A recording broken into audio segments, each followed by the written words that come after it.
Welcome to my podcast, guys. If you are here to work on your relationship with your child, then you are for sure in the right space because you will always have to work on your relationship with yourself. And this is what I offer here on my podcast. So if you listen to my podcast and hear things that are not obviously related to your son, listen on, because whatever you improve in your relationship with yourself will automatically improve all of your relationships, including with your son. So welcome and enjoy. Hey guys, how's everyone doing today? I'm doing so well. I want to tell you about my sister-in-law. I just love her so much because she's just one of those people that I always meet. And I am always amazed at how has no shame about her, anything that she's doing. Anyway, that's my perception. Actually, it could be totally true that she has some shame that I don't know about. But I just love meeting people. And here's what I think always. I always love meeting people. And I always see them, that they have something, that they're an example of what I want in my life. Some aspect of them or their life or what they're doing. I just love collecting those examples because to them, they don't even know that they're doing this particular thing that I want. And it comes so easily to them that I am just all over it. I'm like, wow, how are you doing this? How is it so natural to you? Tell me all your thoughts about it. Like, I want to be like you. And so my sister-in-law is just like that. We met for a walk last week, like a distance walk. I haven't seen her in many, many months. And she told me about this situation that happened to her at work that didn't go as well as she wanted to. But the way she told me the story was just, I loved it so much because the way she worded it, she said, well, like when things don't go well, you just things don't go well. So you just move on, right? And she just kept telling me the story about the other things that actually bothered her and which was nothing. And none of that bothered her like something was wrong with her. Whereas in my world, my brain likes to do this a lot is, oh my God, this didn't go as well as I wanted to.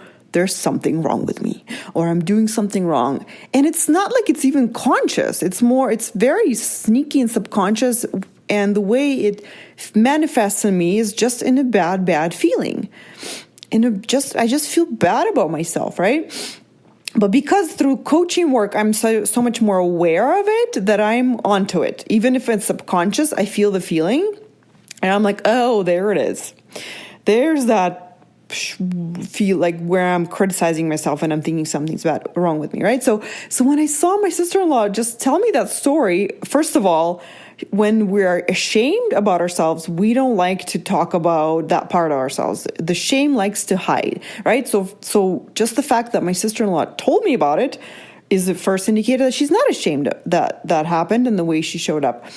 And the other way, the way she said it was like, yeah, it's just like that's what happens sometimes to people. There's nothing wrong with anyone, right? When that happens.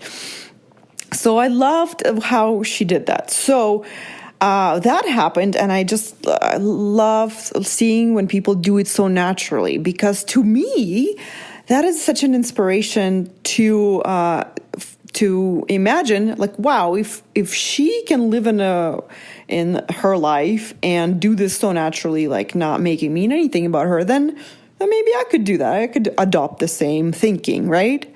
And all that is really me adopting, like, I could just borrow her thoughts, like, oh yeah, this bad thing happened, but it doesn't, you just move on, right? That's the thinking I could adopt, which like now is ingrained in my mind. So thank you for that, sister-in-law. And so then I kept like doing some of my own like work on some of the like things that I'm working on. For example, I'm working on food, and I'm going to borrow this brilliant thought that really helped me to kind of come at a shame from a different angle. And what they said, I can't actually remember who said that because I would give them credit, but they said a shame is just a should is just another way of saying I could with shame on top. So, for example, for me right now, I'm really working on my food habits. I would like to not eat as much bread and sugar. And actually, I would like to not want it as much, right? That's more what I'm wanting. And so I'm thinking I should not eat flour and sugar. But really, if we dissect it from this perspective, instead of saying I should not eat flour and sugar, I could say I could not eat flour and sugar, right? Notice, okay, so here I'm going to dissect these two for you, because in the first example, when I'm saying I should not eat flour and sugar, I don't feel good about myself. That thinking creates me feeling bad about myself and really is kind of putting a condition. Like if I do eat flour and sugar, then, I'm not as good as I could be, right? Another way of saying it could be like something's kind of wrong with me if I'm eating it because I shouldn't be, right? Or something's wrong with the way I'm living my life because I shouldn't be, right? So notice how that's a judgment. You're laying a judgment on top of what you're doing, and which makes me not feel good about myself. And when I play it out, what happens when I'm thinking that is when I don't feel good about myself, what actually happens in my life is that I actually go and eat bread or flour, not as much sugar, but to my body, the bread is kind of like sugar, right? Simple carbs. So I don't I don't do anything towards not eating flour and sugar. I don't plan. I don't think of alternatives. I don't look at examples in my life of people who don't desire it as much, who don't eat as much. I don't do anything towards my goal of living a healthier life and making better, nourishing choices for myself. I don't do any of that. I spin on how I'm already eating bread and how I shouldn't eat it, and it makes me want to have it more. So it keeps me in the same spot as I already am. It keeps me stagnant. So, and I don't want that. Right? But when the thought itself, I should not eat flour and sugar, sounds very good. It sounds like it's honoring what I want. It's honoring my goal. It's like super helpful, right? But when I play it out, it makes me feel bad about myself. It makes me eat bread, and and with that kind of thinking, what I'm creating in my life is an environment where I eat more flour and sugar. I don't create an environment for myself where I don't eat it, right? Because I am not treating myself nicely, right? So if I reword it in a way, now let's talk, how else I can approach it. If I say I could not eat flour and sugar, then when I say that to myself, I scan my body and I see how I feel. And to me, it feels really open. It feels really like, this, if I eat flour and sugar, actually it's fine. There's nothing wrong with me, and I could not eat it. That's also an option. So either way, there's nothing wrong with me. I'm whole, total, complete, and amazing. And I have this option that I could do if I wanted to. So from that feeling of openness and good, I just feel good about myself. Then what happens is something so amazing, which is actually what I want in my life. I start thinking of different ways how I could start eating healthier, not eat so much flour and sugar, and then I start thinking of different examples of people in my life who already do that. My husband, he is a meat lover. He does not love bread as much as I do. He does not love sweets. He says, I don't like sweets. I don't like cake, right? And to me, that is amazing. I'm like, wow, I want to be like that. How do I do that? Tell me, what are you thinking, right? I think of my sister-in-law. I'm like, wow, if she eats something like flour and sugar, she's probably not making it mean anything about her. And she, probably moves on with her day. She's like, oh yeah, I just ate a cookie. No big deal, right? And so when I am feeling good and open and I give myself that option, then I start moving towards what I actually want, a life with less flour and sugar. I start thinking that way. I start thinking of foods that I could eat instead. I could make a green smoothie, right? I could like choose sweet potatoes instead of a bun for a burger, right? Like I just am more open to different options, different possibilities, different ways of living, which is what I want.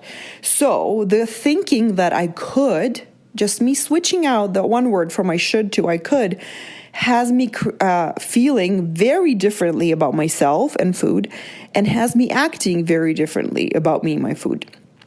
And in with this thinking, I am creating an opportunity for myself to live the life that I actually want, which is, eating more vegetables, eating more complex carbs, right? Not eating straight flour and sugar, bread, right?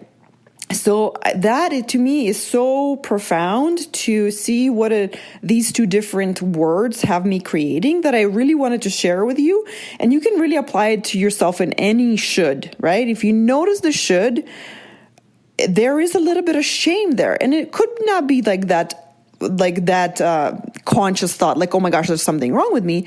It could be very, very subtle, conditional love that you're holding against yourself. Like, if I eat flour and sugar, then I'm gonna withhold love from myself because I did this thing and I shouldn't have. And, I could do a little bit better. I could live a bit better, right? And just notice how it's not like wide and open, direct shame. Not at all. It's very, very hidden, subtle, and it's reasonable. We're like, yeah, it would be so good for us not to eat that, right? And we're like, we agree with it. We're like, this is just how everyone should live. It's just such a good way of doing it. But notice how, if that makes you feel bad about yourself, there's for sure just some shame hidden in it, which is preventing you from actually living the life that you want, from making the choice that you want with food or whatever. And I just wrote some other things that I have shoulds about still. The food is number one for me right now, just because I'm working on it. So I should not eat flour and sugar. I should earn lots of money. So again, there's that condition. If I don't earn a lot of money, then I'm not as good as I could be. So there's something wrong with me. Come on, Natalia, get up with it, right? And so if we can reframe it, I could earn lots of money, and I'm still going to be the same person, still whole and complete and still amazing with or without earning lots of money, right? So that's the work, right? It's not like I'm going to quickly automatically drop into it and believe it with all of these things, right? It might click with some of them, or it might not. It might be like the work of my life to drop these conditions for myself. Okay. So another one is, I should be super successful, right? Exactly. Like if for some reason I think I'm not, which also is a very, subjective definition of what is successful. And if I'm not, then again, am I holding that against myself and withholding love for myself? And there's another opportunity for me to take my love for myself deeper and really say, like where could I loosen up here, right? I should do a longer bedtime with my kids because every mom should do it, blah, blah, blah.